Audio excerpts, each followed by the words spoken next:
Tudo bem, pessoal? Feliz quarta-feira. Sinto muito pelo atraso.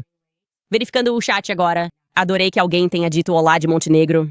Eu simplesmente adoro que vocês assistam de todos os lugares. E eu sei que muitos de vocês estão esperando acordados até tarde se eu chegar alguns minutos atrasado, mas estávamos tentando verificar algo sobre o qual vou contar a vocês.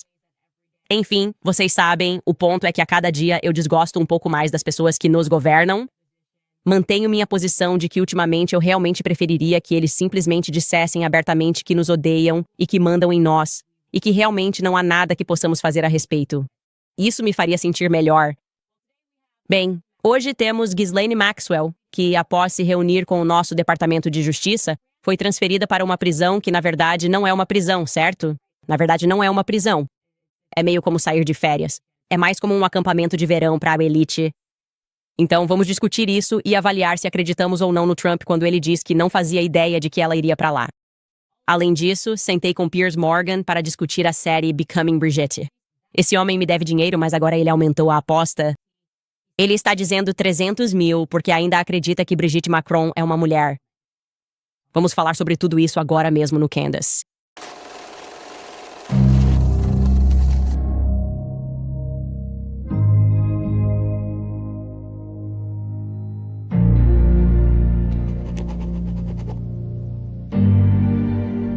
Então é tipo, nananabubu.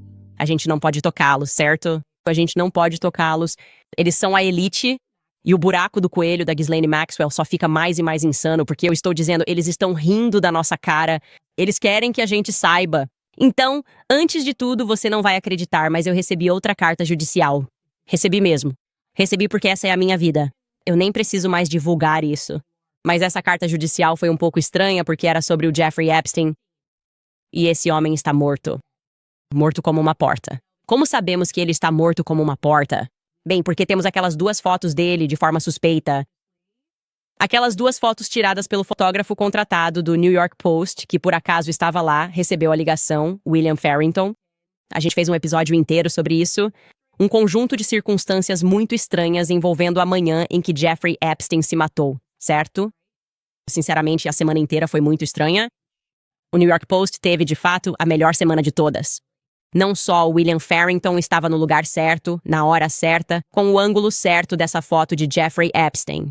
Viu a prova? Temos a exclusiva, disse John Leon, do New York Post. Eles tinham a exclusiva dele sendo levado para lá. Mas então, alguns dias depois, eles conseguiram a exclusiva da Ghislaine Maxwell, que estava simplesmente comendo no In-N-Out, pessoal.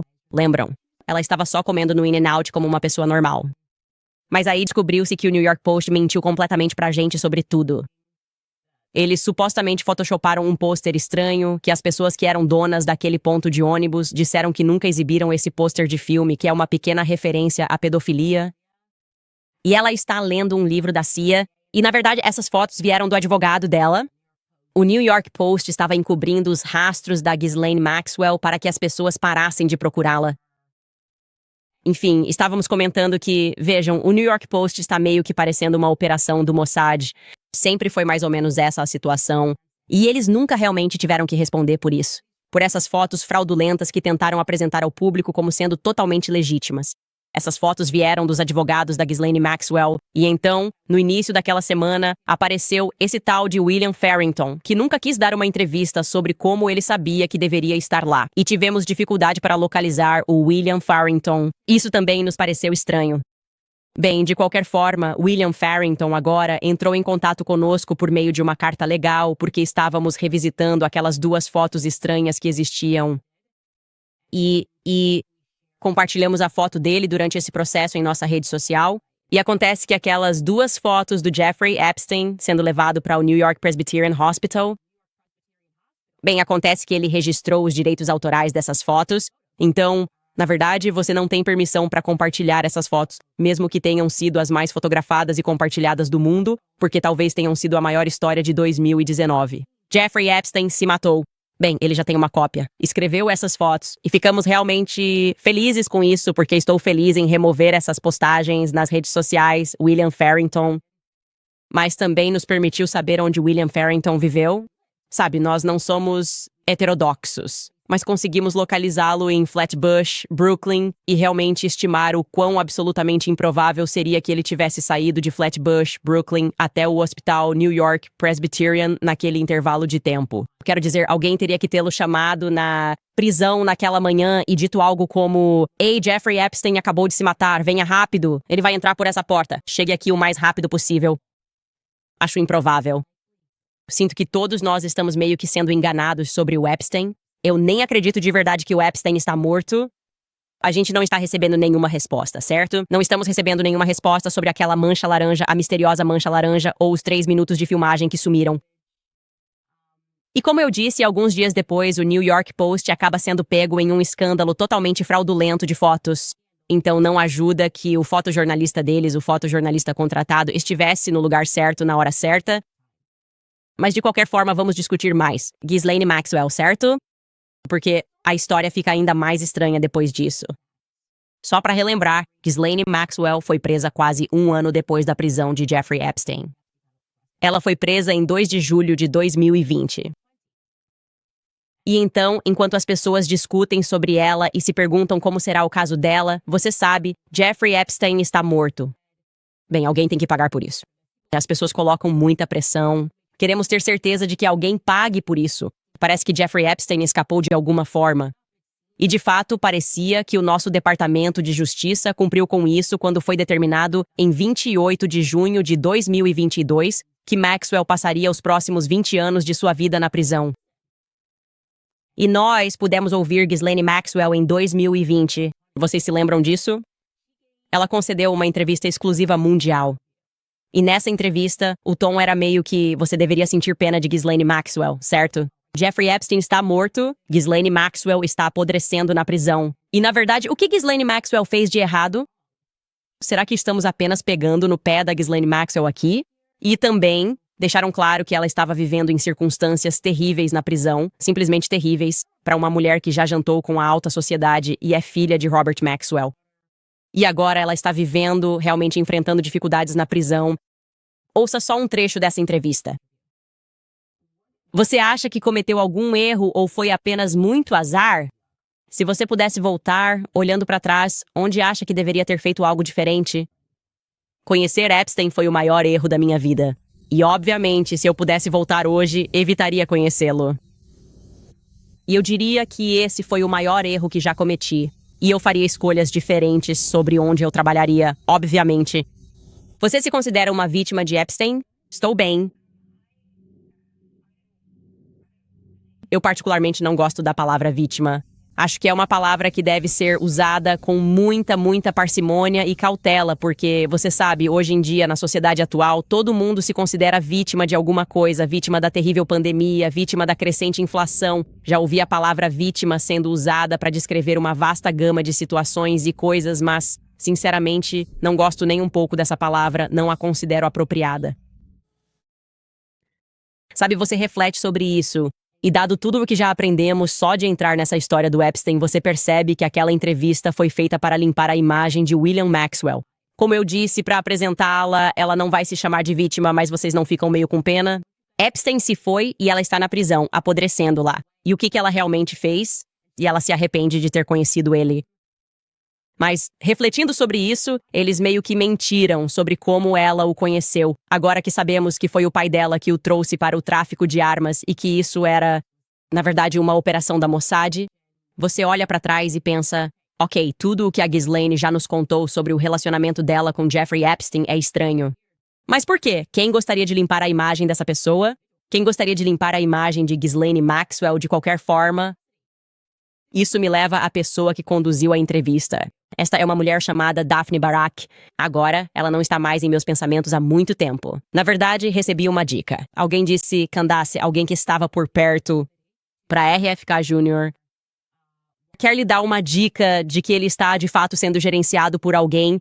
Ele tem uma responsável, por assim dizer, e essa mulher é Daphne Barak. Ok. E eu disse, ok, interessante. Não falei sobre RFK Jr. É estranho que ele seja amigo do Rabino Shmuley. Instantaneamente estranho. É estranho que ele esteja tweetando o tempo todo sobre antissemitismo.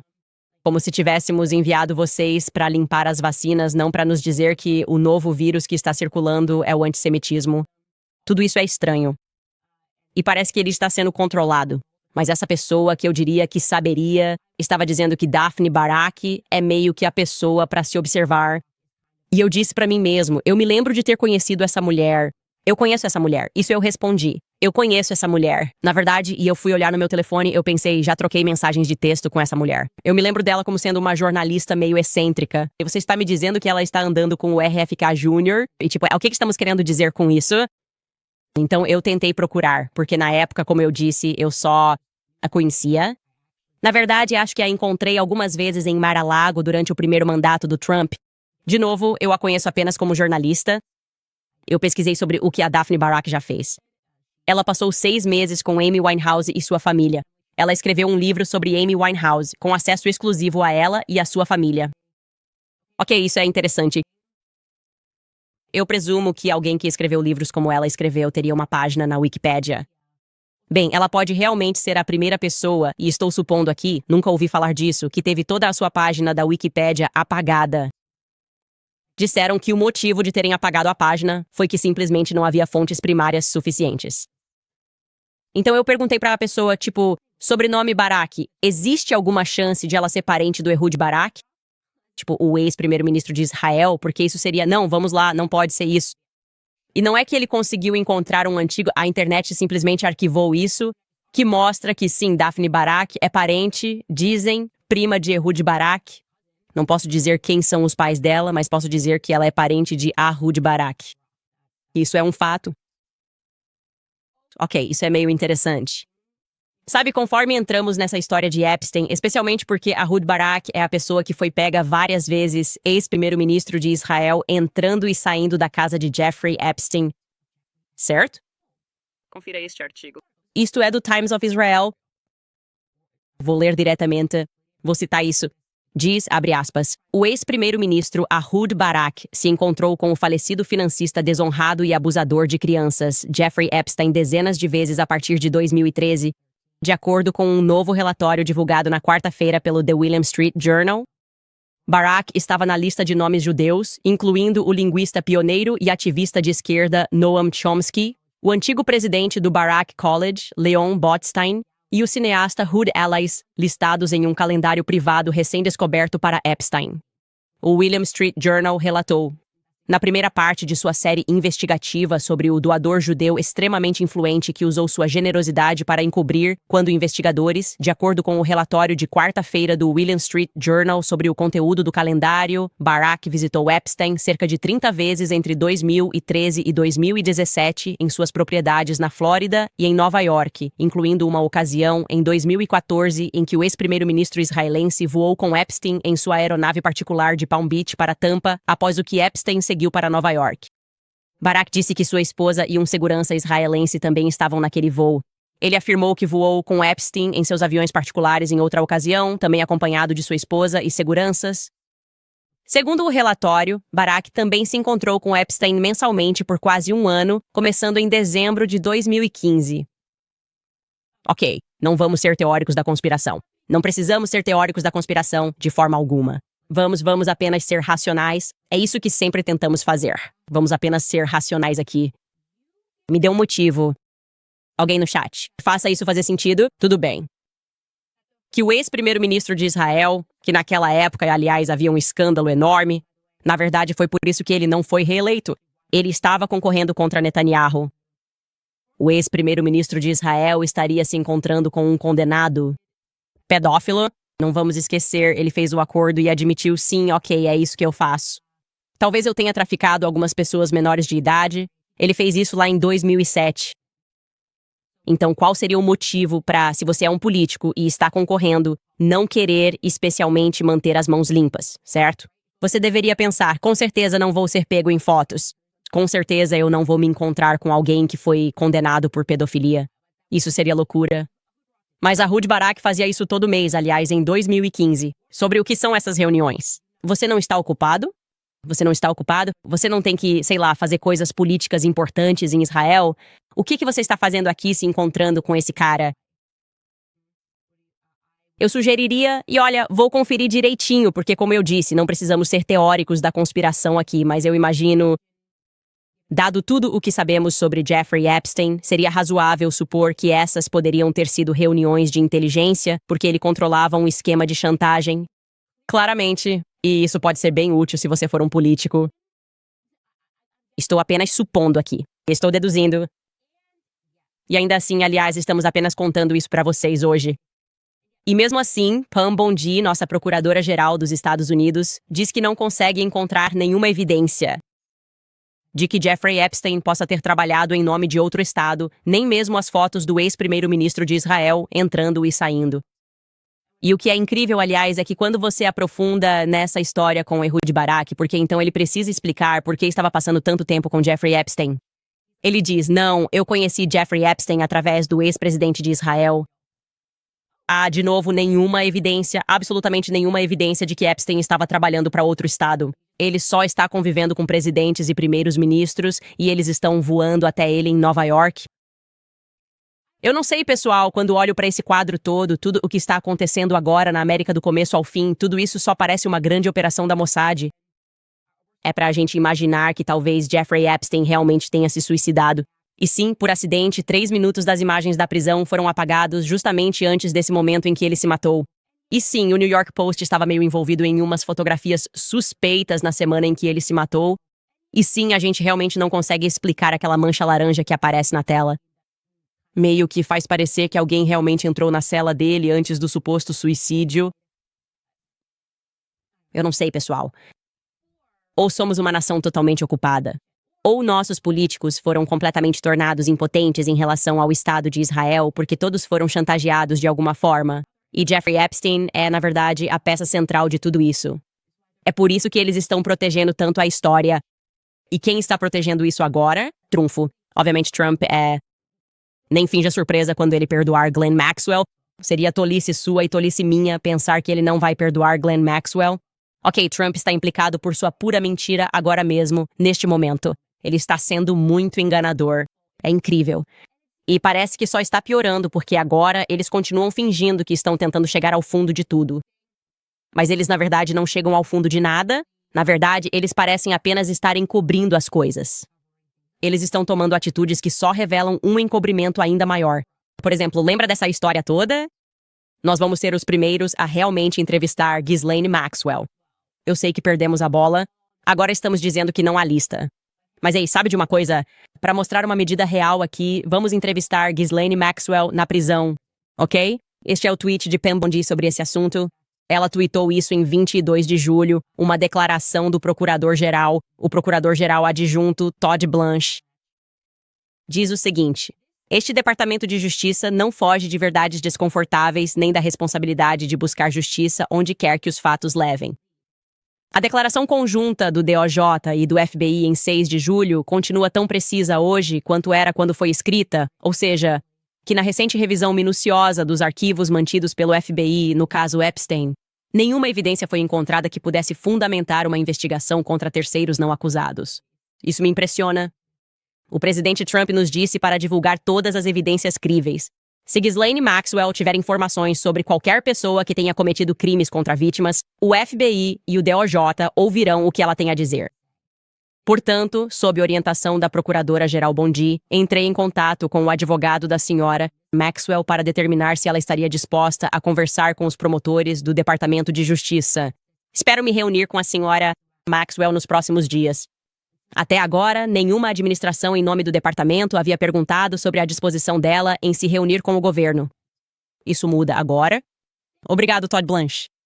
Então eles enviaram Todd Blanche, o vice-procurador-geral, e devo mencionar também um dos ex-advogados de Trump. Ele foi o advogado de Trump no caso criminal em Manhattan, que foi um completo absurdo e um julgamento de fachada. Mas ele era o advogado de Trump naquela época. E foi ele quem enviaram para conversar e questionar Ghislaine Maxwell, para ver se ela tinha alguma informação sobre qualquer outra pessoa que pudesse ter cometido crimes envolvendo Jeffrey Epstein. E o que saiu dessa reunião? Foi a notícia de que Ghislaine Maxwell estava sendo transferida para uma prisão de segurança ainda mais baixa. Ela já está em uma prisão de segurança mínima, mas agora estão transferindo-a para uma prisão de segurança ainda menor, conhecida apenas como Camp Bryan. E de forma surpreendente, quando questionado sobre isso, Trump diz que nem sabia que isso estava acontecendo. ele está descobrindo junto com o resto de nós. Ouça só. 2 perguntas para você. Primeiro, você estava ciente e aprovou pessoalmente a transferência de prisão de Ghislaine Maxwell que seu departamento de justiça... Eu não sabia disso, de jeito nenhum. Não, eu li sobre isso assim como você. E você acredita que ela não é algo muito incomum. Você acredita que ela é uma pessoa confiável para se ouvir? Seu vice-procurador-geral se reuniu com ela recentemente. Bem, deixe-me te dizer, ele é um homem muito talentoso. O nome dele é Todd Blanche. Ela é uma pessoa muito legítima, de alto nível. Eu realmente considero ela uma pessoa muito respeitada, admirada por todos. E eu não conversei com ele sobre isso, mas posso te dizer que qualquer coisa que ele tenha perguntado seria totalmente apropriada. E não é algo incomum fazer isso. E eu acho que ele provavelmente quer garantir que, você sabe, pessoas que não deveriam estar envolvidas ou que não estão envolvidas não sejam prejudicadas por algo que seria muito, muito lamentável, muito injusto para muita gente. Mas eu vou dizer o seguinte... Todd Blanche é uma das pessoas mais respeitadas que você vai conhecer. Então eu sei disso. Eu não conversei sobre isso com ele, mas qualquer coisa que ele tenha conversado com ela ou o fato de ele ter feito isso não é incomum, em primeiro lugar, e o mais importante, é algo que seria totalmente correto. Totalmente correto, nada incomum. Mas a melhor parte disso, na verdade, é o que ele diz no meio, e vou citar aqui diretamente. Ele diz, e eu acho, referindo-se a Todd Blanche, e acho que ele provavelmente quer garantir que pessoas que não deveriam estar envolvidas ou que não estão envolvidas não sejam prejudicadas por alguma coisa. Isso seria muito, muito lamentável e muito injusto com muitas pessoas. Continue dizendo isso. Mudou para os arquivos Epstein. Ele está dizendo algo como, sabe, pessoas vão acabar sendo envolvidas nisso. Não seria justo com essas pessoas serem envolvidas nisso. Por que ele continua dizendo isso? Bem, a resposta óbvia é porque ele mesmo e outras pessoas ao seu redor seriam implicados. E esse é o verdadeiro motivo. Na verdade, isso é ele sendo honesto. Tipo, o trabalho do Todd Blanche é ir lá e garantir que coisas injustas não aconteçam com pessoas que podem acabar sendo envolvidas nisso. E se você é o Todd Blanche, como faz isso? Você está conversando com Ghislaine Maxwell e quer que eu acredite que ela senta e diz, nada aconteceu, foi o Bob Borg. A pior coisa foi só eu ter conhecido ele. Eu não sou uma vítima. Eu não gosto de usar a palavra vítima, mas gostaria de nunca ter conhecido ele. Gostaria de nunca ter conhecido ele de jeito nenhum. É para acreditarmos que foi isso que aconteceu ou que eles chegaram a algum acordo e algum entendimento. E talvez ela vá testemunhar e dizer que ninguém fez nada. E, por sua vez, eles a estão transferindo para uma prisão que nem vou chamar de prisão. Isso é um insulto para todos nós. Você e eu nunca iríamos aqui se cometêssemos um crime. Não entendemos que você tenha que estar na elite da elite da elite e provavelmente nem estar servindo nosso país em termos dos crimes que você está cometendo para ser transferido para esta prisão em particular. Ok. Agora, antes de falar sobre a prisão, quero primeiro que você saiba que, em relação ao ponto dele de que isso é totalmente normal, na verdade, pessoas com suas credenciais se manifestaram e disseram: essa é a coisa mais anormal que já vi. Uma dessas pessoas é Vinton Mayo, um agente investigativo especial aposentado de uma prisão federal. E ele disse na entrevista que com 27 anos de serviço e na faixa dos 20 anos, não consegue se lembrar de uma única ocasião em que um agressor sexual tenha sido transferido para um campo de prisioneiros. Ok.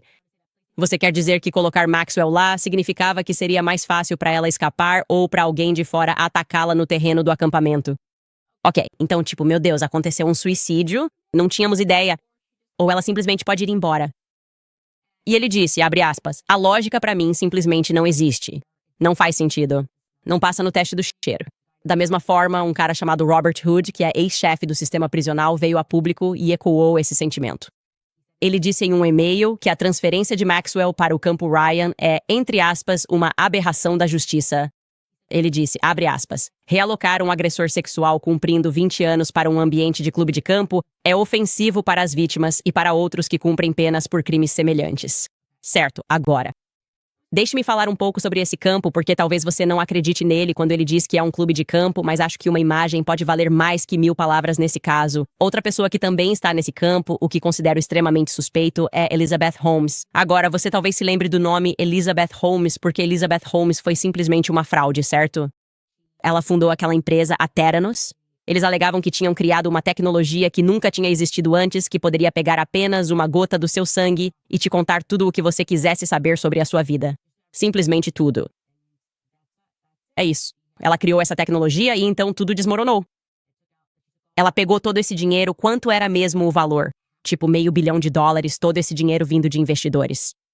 E ela mentiu completamente e meio que saiu impune. E muita gente foi implicada, mas foi ela quem acabou levando a culpa por isso. E colocaram ela aqui. Colocaram ela, olha só pra ela. Ela está feliz. Essa é ela sendo fotografada na chamada prisão. Eu nem sei como o cabelo dela está dessa cor. Imagino que ela já esteja lá há alguns anos, que talvez isso já teria crescido. Talvez não tenha crescido. Talvez tenha um lugar no Camp Ryan onde você pode simplesmente fazer o cabelo. Parece que sim. Parece relaxante. Ela parece relaxada, né? Eu diria que isso parece só uma viagem de fim de semana. Tipo, você pensa, eu só preciso ir para os Hamptons. Preciso ir para o Camp Ryan. Relaxar e realmente desestressar do trabalho. É lá que ela está. Ela está de batom. Coloca isso de novo. Ela está de batom. É pra acreditarmos que isso é uma prisão de verdade, gente. E ela está segurando pesos e sorrindo. E é lá que estão colocando a Elaine Maxwell. E uma das melhores coisas sobre a história da Elizabeth Holmes e todo o escândalo da Theranos é que isso está dando ao Jeffrey Epstein e a essas pessoas que cometem esses crimes financeiros absurdos, todos eles meio que vão para o Camp Ryan. E Elizabeth Holmes, a propósito, tipo, ela tem uma família de impostores desconhecida. E eles dizem, o pai dela deixou a Enron antes que tudo acontecesse. É como o caso do Epstein, certo? Epstein sempre saiu antes que as empresas financeiras fossem à falência. O pai de Elizabeth Holmes trabalhou na Enron? Sim. E ela realmente volta. Ela é de uma família bilionária muito antiga e rica. Eles também estavam aplicando um golpe, um grande esquema farmacêutico sobre fermento, dizendo aos americanos para tomarem uma colher de chá de fermento. Mark, qual é o nome da empresa? É a família dela? É Fleischmann? Sim, ela é membro da família Fleischmann, tipo Fleischmann Yeast. E é interessante, quando você entra na toca do coelho da Elizabeth Holmes, percebe que, em toda geração, parece haver alguém envolvido ou trabalhando para uma empresa que depois acaba se tornando um grande esquema fraudulento. Novamente, só para deixar claro, o pai dela saiu da Enron antes de tudo desmoronar. Mas é interessante que ela esteja naquele Camp Ryan. E falando em Enron, quem também estava lá era a pessoa que deveria ter sido a principal responsabilizada pelo escândalo da Enron, que foi o Fasto. Ele também, o Fasto, na verdade, que pegou só 9 anos de prisão, também está no Camp Ryan. Então é praticamente um quem é quem de quem cometeu crime financeiro. E a gente vai fingir que eles estão realmente com problemas? Na verdade, eles vão ficar no Camp Ryan, que é praticamente um clube de campo. Eu nem sei se eles realmente ficam no Camp Ryan, ou se é tipo, sei lá, tem um lugar nos fundos que só leva eles de jato particular. E isso é meio que só pra gente ver. E eu consegui os paparazzi. Provavelmente foi o William Farrington que tirou a foto da Elizabeth Holmes lá fora. É tudo como uma grande simulação, porque o mundo é um palco. Mas é assim que eu estou me sentindo agora. O mundo é definitivamente um palco. E eles estão só transferindo ela para uma prisão de segurança ainda mais baixa porque estão rindo da nossa cara e não se importam. E é tão óbvio que ela vai ser perdoada. Claro, ela estava trabalhando para o nosso. O governo que realmente manda na gente, ela trabalha para Israel. Todos trabalhavam para Israel. Você não se mete em encrenca se faz coisas para Israel. Isso parece ser um tema recorrente aqui. Você não pode se meter em problemas de verdade se está trabalhando para Israel, se sua lealdade é primeiramente com aquele país. De qualquer forma, é simplesmente notável ver tudo isso acontecendo. Queria mostrar isso para vocês e vocês deveriam dar uma olhada na lista de convidados de quem é quem. É como entrar em um clube privado muito caro, entrar no Camp Ryan e todos os melhores criminosos parecem entrar lá, mesmo quando cometem crimes sexuais. Como Ghislaine Maxwell. Certo, antes de começarmos a próxima história, quero lembrar vocês sobre a Genoland, porque e se as plataformas de contratos inteligentes não fossem controladas por elites ou grandes empresas de tecnologia? E se elas fossem construídas por e para construtores de verdade? Sabe, as pessoas, essa é a pergunta que a Genoland se fez e é por isso que elas construíram a Genoland. Eles começaram com Galang, que é uma linguagem que desenvolvedores do mundo real já usam, e construíram uma nova plataforma em torno dela. É transparente, intuitivo e faz sentido. Não existe um sistema confuso. De uns e zeros. É de código aberto, então você pode imaginar o GitHub, mas foi projetado para colaboração e composição on-chain. Os desenvolvedores realmente recebem crédito pelo seu trabalho e são recompensados toda vez que seu código é utilizado. Esse é o verdadeiro valor. Não são curtidas, não é status, são recompensas reais. A Gnoland rejeitou o Proof of Stake, que é um sistema onde os ricos comandam tudo. Eles optaram pelo Proof of Authority, DAO, onde os colaboradores, e não maus atores ou o Vale do Silício, realmente tomam as decisões. A GNO Land é aberta, justa e, honestamente, praticamente imparável. Então, se você é um desenvolvedor, um amante da liberdade, ou simplesmente está cansado de plataformas manipuladas, definitivamente deveria conferir em gno.land/Candace. Mais uma vez, é gno.land/Candace. Também quero lembrar vocês sobre a American Financing, porque se você pudesse adiar os seus próximos 2 pagamentos da hipoteca, por que não faria isso? Imagine colocar esses pagamentos no bolso e finalmente ter um pouco de folga. Isso é possível ao ligar para a American Financing hoje. Se você se sente apertado com despesas diárias como supermercado, gasolina e contas, saiba que não está sozinho. A maioria dos americanos está colocando essas despesas no cartão de crédito e não há uma saída. A American Financing pode mostrar como usar o valor da sua casa para quitar essas dívidas. Ligue para a American Financing hoje, antes que não consiga mais fazer esses pagamentos. Os consultores de hipoteca com salário fixo deles ajudam proprietários como você a reestruturar empréstimos e consolidar dívidas, sem taxas antecipadas. Clientes economizam em média $800 por mês, o que equivale a um aumento de $10.000 por ano. É rápido, é simples e pode salvar orçamento verão. Então, não espere mais. Ligue para a American Financing hoje mesmo. O número é 800-795-1210. Mais uma vez, é 800-795-1210. Ou você pode acessar American/Owens. Mais uma vez, American/Owens. Certo, pessoal? Acho que já existe, aliás, uma foto. Ah, espera, não há uma foto de Daphne Maxwell em New Prison, mas vamos mantê-los informados sobre essa história. Quero contar pra vocês, voltando ao mundo de Macron, tem sido uma loucura ver as pessoas. Sinto que tenho sido tão desonesto ao cobrir essa história. Não sei como você pode cobrir essa história sem assistir a série. Não sei como funciona. Você poderia ler um processo judicial e desenvolver uma avaliação jurídica sem ter assistido a série. De qualquer forma, vai ser divertido de qualquer jeito, obviamente. Todo mundo está prestando atenção, e a razão pela qual todos estão prestando atenção nisso, e sou grato por ver tantos de vocês brigando nas sessões de comentários, é porque agora reconhecemos que essa história é sobre algo muito maior, certo? Muito maior. Nós sabemos o que está acontecendo neste mundo, certo? Que temos esses pervertidos que não só têm poder, mas todos eles se protegem. Como eu estava dizendo, estive no Alex Jones esta manhã e só estava desabafando minha frustração. Quanto mais penso sobre isso, mais absurdo parece. O governo Trump alega importar com a liberdade de expressão. Basearam a campanha nisso. Claro, eles não estão mais fazendo nada disso. Eles estão criando DEI para Israel e aprovando leis para redefinir o extremismo. Mas fingiram se importar com a liberdade de expressão.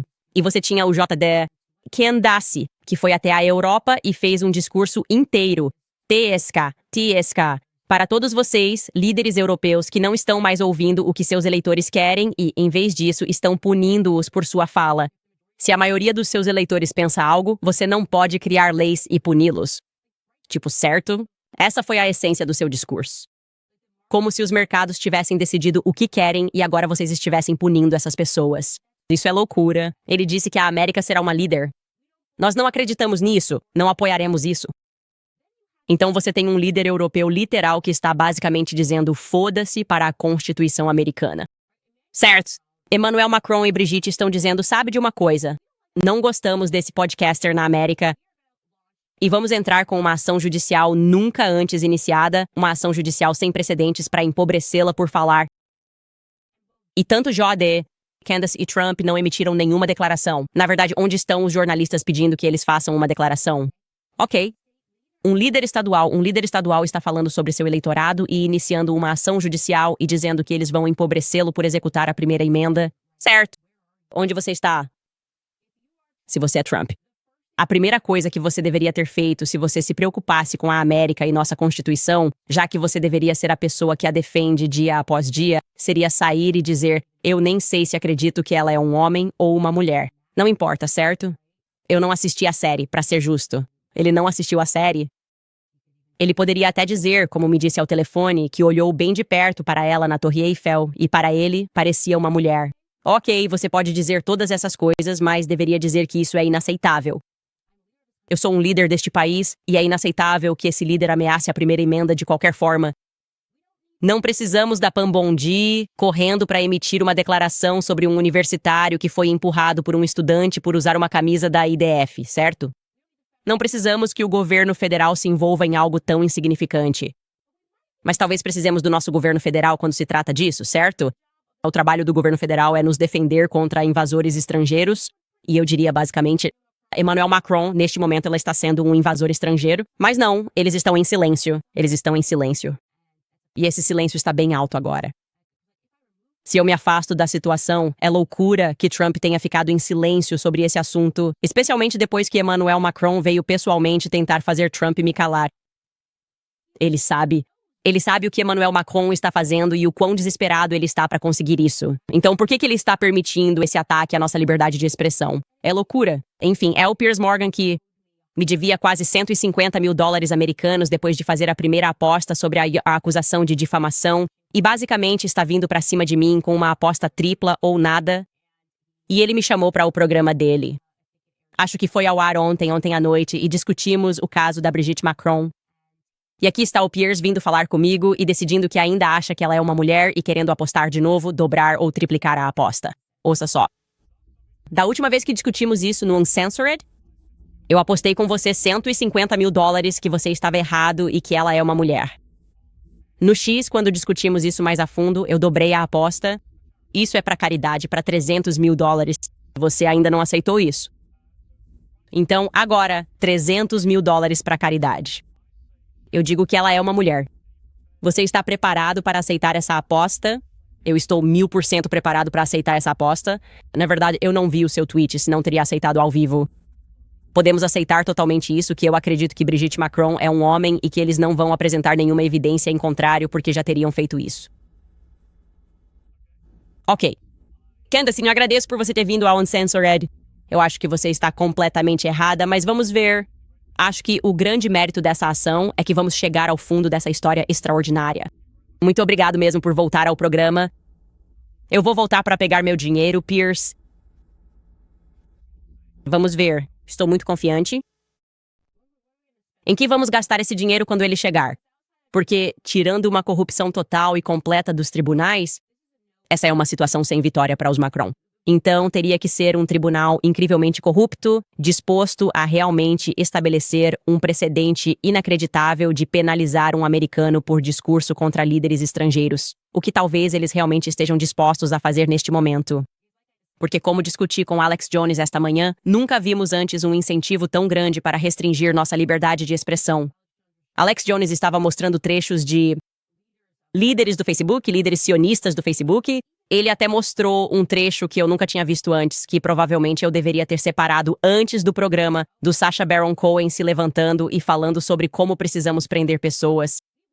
Temos que começar a prender pessoas que são anti-Israel. E quero deixar claro, pessoal, que eu não consideraria mais essas coisas como ameaças vazias. Ok, por alguma razão, quando se trata de discurso, só podemos ter sionistas no poder quando se trata de mídia social. Certo. Então ele mostrou um clipe da pessoa que lidera o departamento de discurso de ódio no Facebook. Nós mostramos a vocês as pessoas que estão liderando as leis contra discurso de ódio no TikTok. Por alguma razão, as pessoas responsáveis pelo discurso sempre têm que ser sionistas. E quando ouvimos eles falarem, sempre está sendo lançada essa ideia de que precisamos começar a prender pessoas, certo? Até mesmo David Friedman, quando fala sobre mim e o Tucker, é como se estivesse insinuando isso, tipo, se as coisas ficarem muito loucas, vamos ter que começar a prender pessoas. E isso talvez parecesse uma ideia muito distante para nós, algo com que nem nos importávamos se alguém dissesse que seria inevitável alguns anos atrás. Mas, dado tudo o que aconteceu este ano, é melhor levarmos essas acusações muito a sério, essas ameaças muito a sério. Porque se essas mesmas pessoas estão implementando essas políticas porque estamos percebendo um genocídio, certo? E eles têm permissão para fazer isso e agora isso infiltrou a campanha do Trump. Basicamente, agora está sendo comandada pela ADL. Isso significa que estamos cada vez mais próximos dessa realidade. Não estou brincando. Estou dizendo que neste momento precisamos ser radicais quando se trata de liberdade de expressão. Radicais quando se trata de liberdade de expressão, porque isso pode simplesmente desaparecer, pessoal, de uma hora para outra. E o fato de tantas pessoas ainda subirem lá e mentirem para nós deliberadamente sobre o que está acontecendo em Gaza. O fato, como Alex Jones me mostrou, de que havia um vídeo do Mike Huckabee recentemente, tipo na semana passada, dizendo que Israel é o exército mais moral do mundo. Tipo, isso é insano. Isso é totalmente insano. A não ser que você seja incrivelmente ignorante sobre o que está acontecendo lá, o que eu não aceito. Obviamente, ele é o embaixador em Israel. Ele sabe exatamente o que está acontecendo lá. Por que você está dizendo isso? Eles vão ter que esmagar a liberdade de expressão. Eles literalmente vão ter que esmagar a liberdade de expressão para que o genocídio aconteça. E, aliás, isso já aconteceu no passado. Não se esqueça de quando os jornalistas vieram atrás de mim no ano passado e tentaram disfarçar dizendo que Candace Owens está defendendo Jones Mengele e que ela nega o Holocausto. A verdade é que eu estava mostrando vídeos porque fiquei chocada ao descobrir que nós executamos um genocídio contra os alemães, certo? Depois da Segunda Guerra Mundial, durante um período de paz, fizeram-nos marchar, assassinavam-nos, tomavam seus pertences em tempo de paz. Isso foi o que os aliados fizeram aos alemães. Quer saber por quê? Demoramos muito para aprender sobre isso nos Estados Unidos. E você quer saber por que eles surtaram quando apresentei isso ao meu público? Porque eles aprovaram leis de discurso após a Segunda Guerra Mundial. Vou fazer uma pergunta para vocês. Por que você precisaria aprovar leis de discurso se está dizendo a verdade? Pergunta séria. Se você está do lado da verdade, por que diabos precisaria aprovar leis de discurso? Por que, de repente, você pensaria, vamos ter que começar a prender pessoas? Se as pessoas tiverem ideias erradas, então simplesmente teremos que começar a fazer prisões. É porque você está mentindo. Você está mentindo sobre algo e esse algo tem que ser algo bem grande, tipo, sabe, como um genocídio inteiro acontecendo em Gaza, um genocídio inteiro acontecendo com o povo alemão após a Segunda Guerra Mundial, durante um período de, entre aspas, paz dos mocinhos, os aliados. Quando você está mentindo, começa a insistir que precisa de leis de discurso, porque eu vou falar sobre a verdade. Você quer debater? Essa é a realidade. Eu não fujo de debates nem de discussões porque a verdade está do meu lado. Eu não me importo. Eu quero expor alguém como mentiroso, então você incentivaria essas conversas? Por algum motivo, eu percebo que os sionistas adoram a ideia de leis sobre discurso. Eles adoram a ideia de redefinir e expandir a definição de antissemitismo. Eles adoram a ideia de, e não estou brincando, mais cedo hoje no Twitter eu quase ri alto, de programar o Grok e tecnologias de IA para pensar que a expressão sinagoga de Satanás, falar sobre a sinagoga de Satanás, que são escrituras bíblicas literais, está em Apocalipse 3:9, é um clichê antissemita. Isso dá a eles tanto poder quando conseguem fazer esse tipo de coisa, certo? Quando eles conseguem dizer, na verdade, até mesmo dizer essas coisas, mesmo que seja verdade, equivale a racismo ou antissemitismo. E é disso que estamos te acusando. Não é que você não tenha dito a verdade. É que nós não gostamos do que você disse. E, aliás, pessoal, esse é o processo do Macron, em poucas palavras. Sabe, eu fiquei realmente irritado ontem. As pessoas estavam me marcando e me contando, e a Megyn Kelly fez esse segmento. E, sabe, ela diz, é totalmente sensata. Eu vou dizer que acho que a Candace vai ganhar o processo do Macron. Mas ela convida 2 advogados para discutir esse processo que não assistiram à série. E isso, pra mim, parece desonesto. Se você vai falar sobre isso, pelo menos mostre um trecho da série. Pelo menos traga alguém que tenha assistido à série. Como você pode sequer avaliar as alegações que estão sendo apresentadas sem ter assistido à série?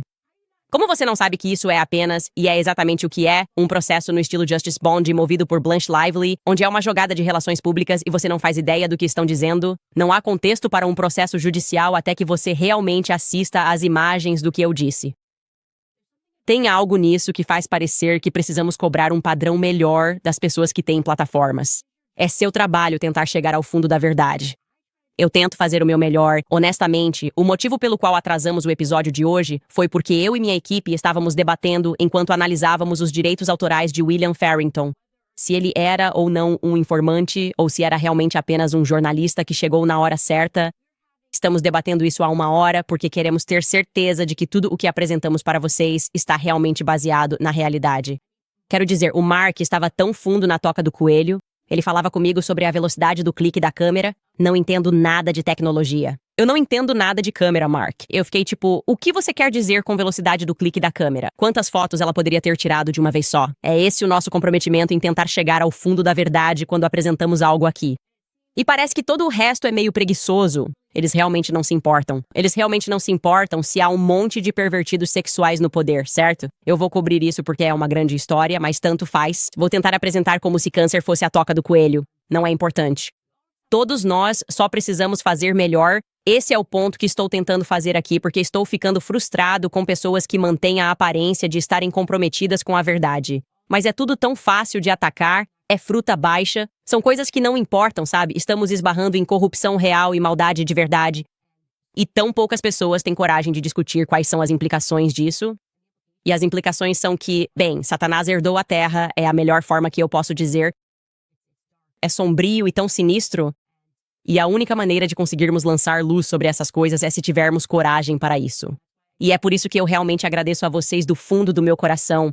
Toda vez que vejo a sessão de comentários de alguém falando sobre o caso Hajit, porque tantos milhões de vocês assistiram, vocês têm me defendido e dizendo, isso é uma besteira. Você não assistiu a série. Você não entende o quão importante é essa história. E sim, claro, nós realmente acreditamos que Brigitte Macron é um homem. Então vamos ver, pessoal. Nós definitivamente vamos ver se ela é ou não um homem e se algum de vocês realmente se importa com a liberdade de expressão. Enfim, antes de eu entrar em alguns dos seus comentários, vou falar com vocês sobre a Pure Talk. Porque quantas vezes vocês já ouviram a frase em time que está ganhando não se mexe? Esse é um ótimo conselho para a maioria das coisas, mas não tanto para um celular.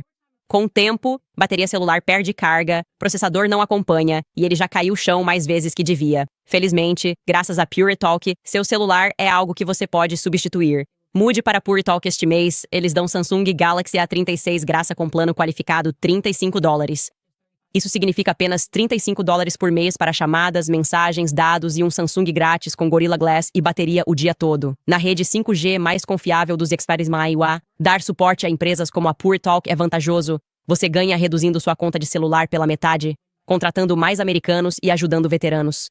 Então faça a mudança em apenas 10 minutos. Acesse puretalk.com Owens. Ganhará telefone. Novamente, é puretalk.com Owens para mudar para minha operadora de telefonia móvel, a empresa americana Pure Talk. Também lembrando vocês do 7 Weeks Coffee, porque todos nós bebemos café. A maioria de nós faz isso. Você também pode fazer o bem enquanto toma café. A 7 Weeks Coffee é uma empresa americana de café pró-vida que financia o movimento pró-vida, uma xícara de café de cada vez. Mais de $1 milhão doados ao movimento pró-vida. Se chamam 7 Weeks porque com 7 semanas, um bebê tem o tamanho de um grão de café. O batimento cardíaco é claramente detectado em um ultrassom. Eles doam 10% de cada venda, apoiando centros de atendimento à gravidez nos 50 estados, fornecendo ultrassons que salvam vidas, recursos para mães e esperança para famílias. E tudo começou com uma ideia simples: usar o seu café da manhã para defender a vida.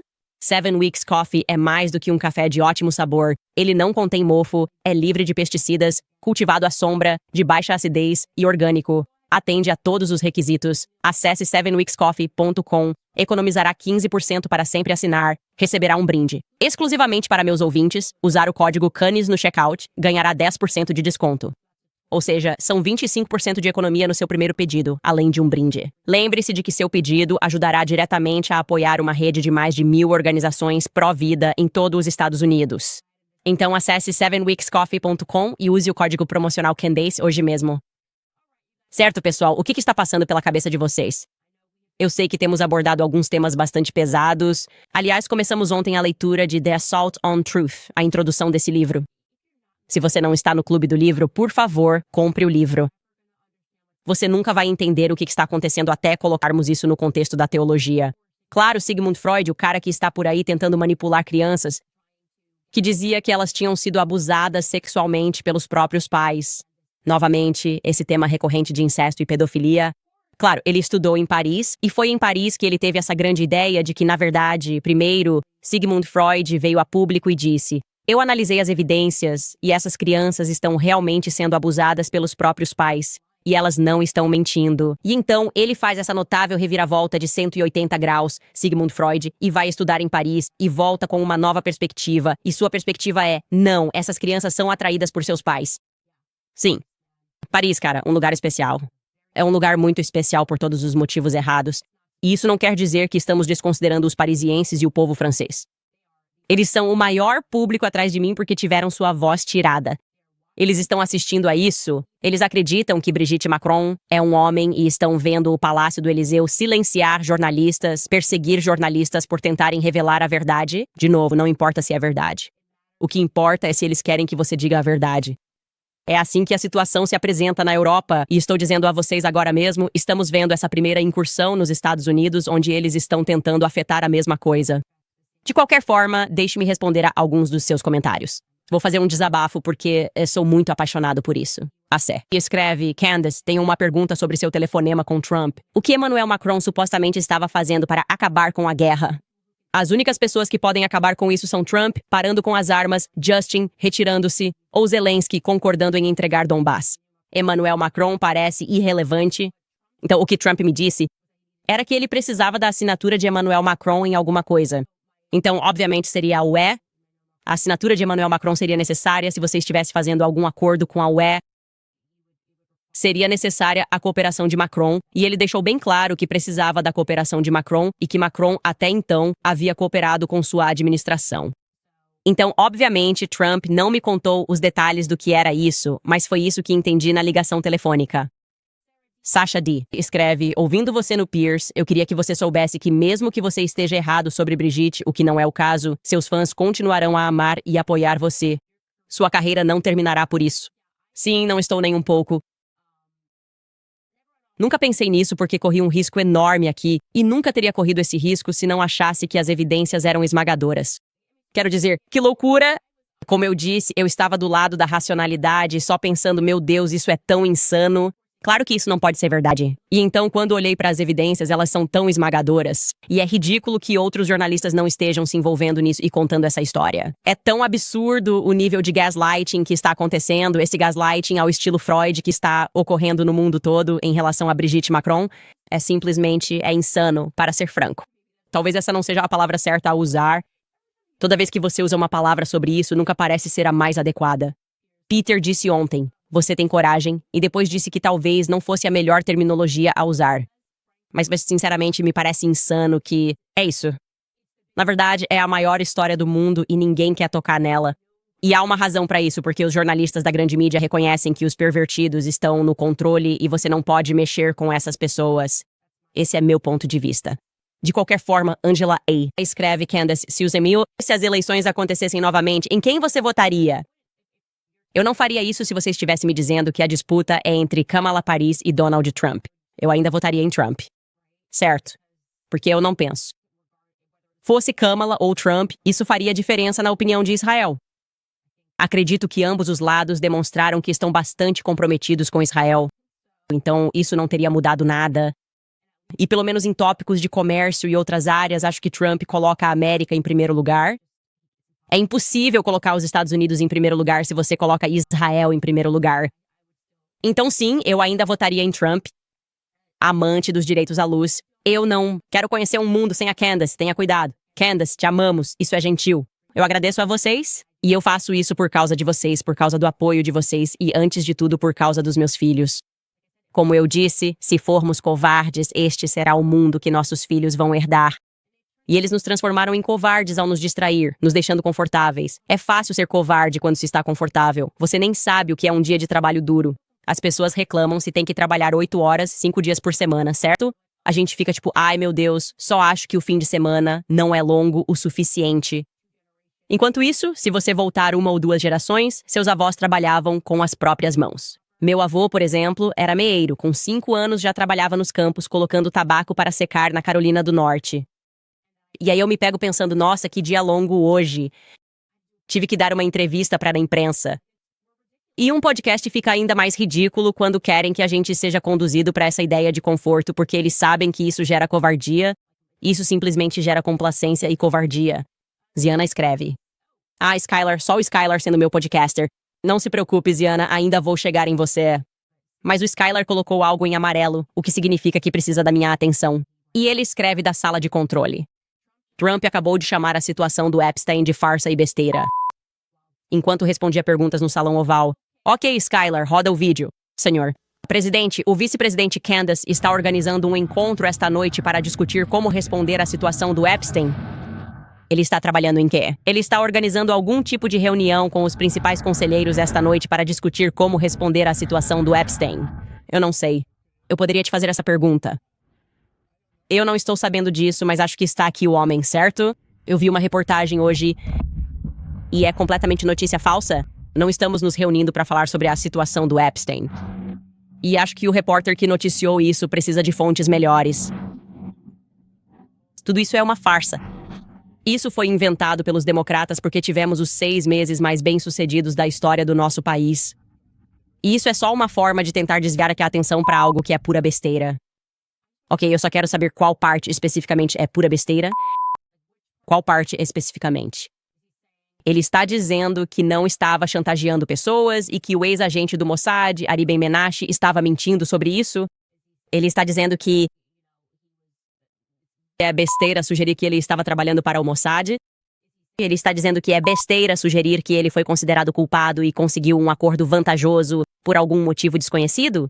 É besteira sugerir que o seu próprio secretário do trabalho durante o seu primeiro mandato, Alex Acosta, disse que foi orientado a deixar Jeffrey Epstein em paz porque alguém de um cargo mais alto disse a ele, mesmo sendo o juiz responsável, para simplesmente ignorar e permitir que ele assinasse o acordo vantajoso, apesar do fato de ele ter abusado de crianças. Isso tudo é besteira? Tipo, Alex Acosta está mentindo? Seu próprio secretário do trabalho estava mentindo, então? Todo mundo está mentindo. Que parte especificamente é besteira? Essa seria a minha pergunta.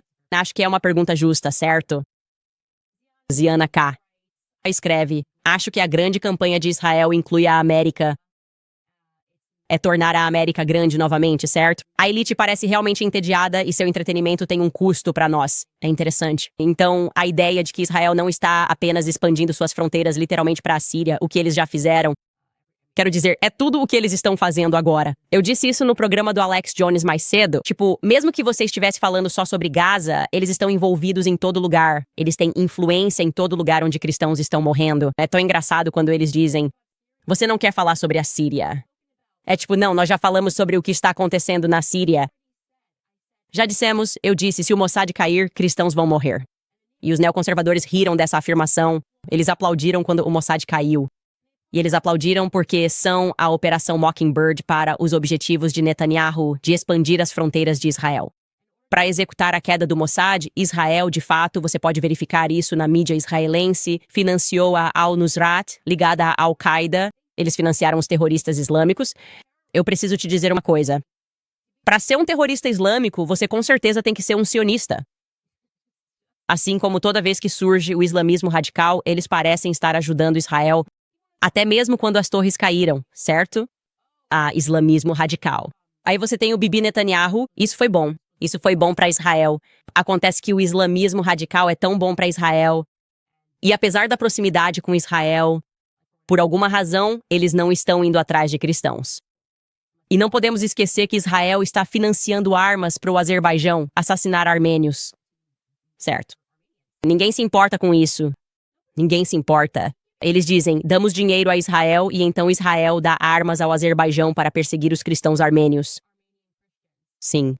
Eles estão naquele território, então ninguém se importa. E eles ficam tipo, e o Congo? Cristãos estão morrendo no Congo.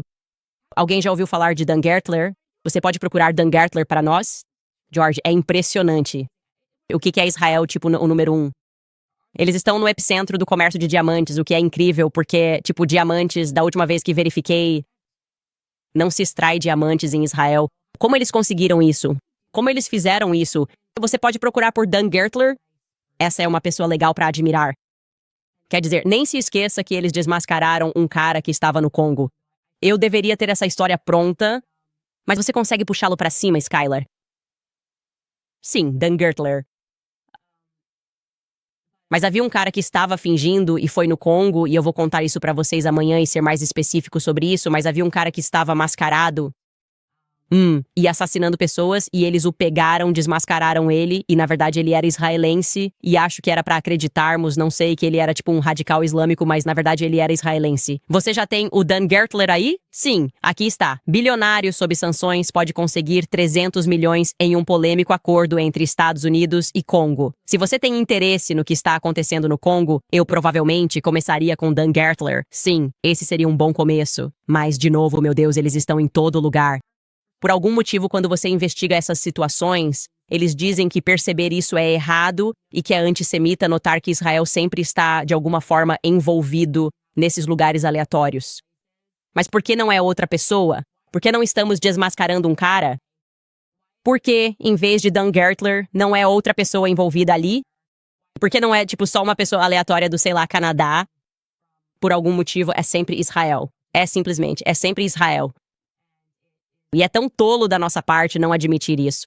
E é melhor admitirmos isso e dizermos antes que comecem a nos prender pelo que falamos, a nos esmagar pelo que falamos, a nos empobrecer pelo que falamos, que é o objetivo deles comigo neste momento. Ziana K., eu já respondi ao seu comentário.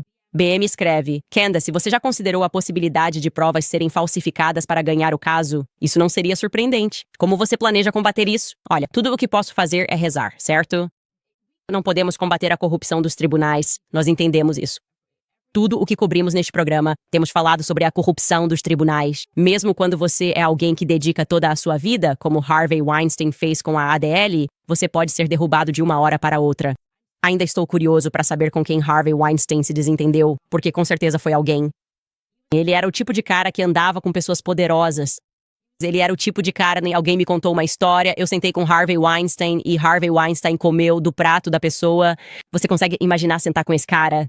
Ele é tão desagradável e quer mostrar que é uma jogada de poder. Ele come do seu prato. Isso é uma jogada de poder, não é? Então eu fico imaginando, tipo, se o Harvey Weinstein olhasse pra esse caso, você fica tipo, o que aconteceu aqui? Os tribunais podem simplesmente fazer o que quiserem. É verdade. Claro, eu entendo isso. E eu não sou alguém que doa muito dinheiro pra ADL. Na verdade, eu sou alguém que está na lista da ADL.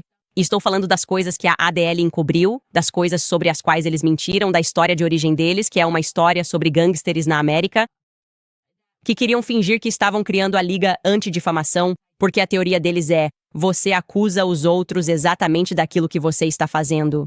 Eles difamam as pessoas, então eles se chamam de Liga Antidifamação. E essa história é insana, que eles defenderam Léo Frank, que assassinou uma garota católica, uma jovem garota católica.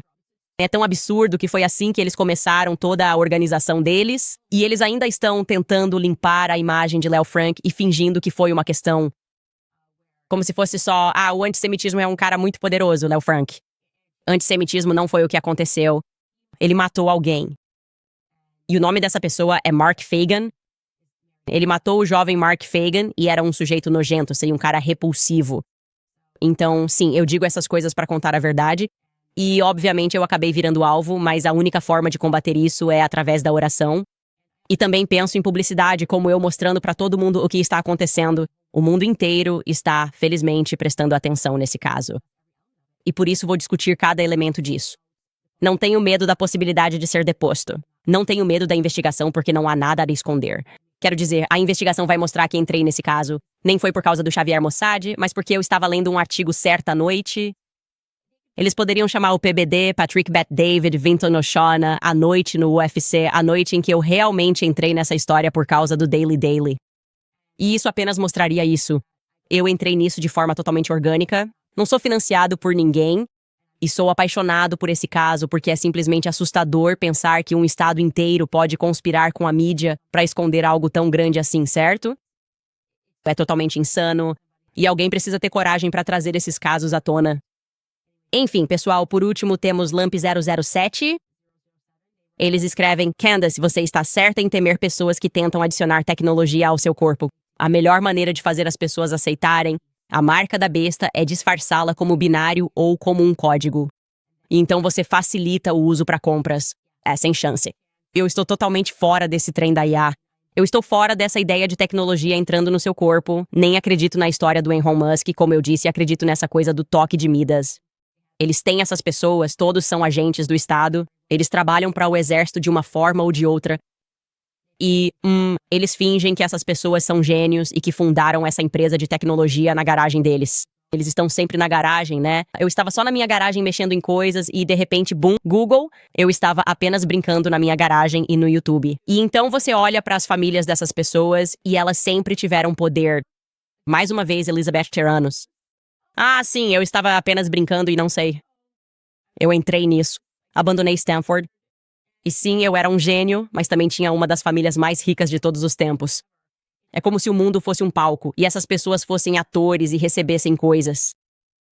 Aqui está essa tecnologia e nós realmente a estamos usando porque queremos mais controle sobre a população, mas precisamos fazer as pessoas acreditarem que a democracia é real e que o livre mercado é real e que elas também podem fazer a mesma coisa e chegar ao topo quando na realidade nós temos todo o poder. Essa é a minha percepção. Adoraria ouvir quais são as ideias de vocês sobre isso. Enfim, pessoal, acabamos por aqui. Já se passou 1 hora, então espero que me perdoem pelo atraso, porque hoje fizemos 20 minutos a mais. Adorei que alguém acabou de escrever no chat o touro da garagem. Sabe, Trump, se você está procurando por conversa fiada, é essa história estúpida da garagem, que todas essas famílias antigas simplesmente, magicamente, inventaram a Apple, que surgiu numa garagem mexendo no meu carro e na Apple. Enfim, pessoal, a gente se vê amanhã.